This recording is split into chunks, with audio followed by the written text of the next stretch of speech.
ઘણા લાંબા સમયથી આપણે સૌ લોકસભાના રિઝલ્ટની રાહ જોઈને આતુરતાથી રાહ જોઈ રહ્યા હતા. આજે રિઝલ્ટ આપણી સામે છે ત્યારે ભરૂચ લોકસભામાં ભરૂચ સંસદીય ક્ષેત્રના લોકોએ જે પણ જનાદેશ આપ્યો છે એનો અમે સહજતાથી સ્વીકાર કરીએ છીએ.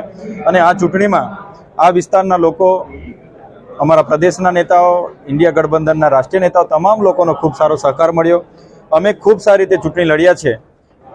છતાંય ક્યાંક અમારી ચૂક હશે એનું મૂલ્યાંકન કરવામાં આવશે અને આવનાર દિવસોમાં આ ચૂંટણી લડ્યા એમાંથી ઘણું અમે જીત સાથે લડ્યા હતા પણ ઘણું શીખવાનું મળશે અને આવનાર દિવસોમાં આનાથી પણ વધારે સારી ચૂંટણી લડીએ એ અમારા પ્રયાસો હશે. સાથે સાથે ભરૂચ લોકસભાના જેટલા પણ લોકો છે, અમે આજે પણ ધારાસભ્ય છે ત્યારે એમના પ્રશ્નોને વાચા આપવાનું કામ આવનાર દિવસોમાં પણ કરીશું. લોકોની વચ્ચે રહીશું, એમની સુખ દુઃખમાં રહીશું અને જે લડત અમારી જે ચાલુ હતી એ આવનાર દિવસોમાં પણ લોકોને ન્યાય આપવા માટે અમે આગળ વધાવતા રહીશું.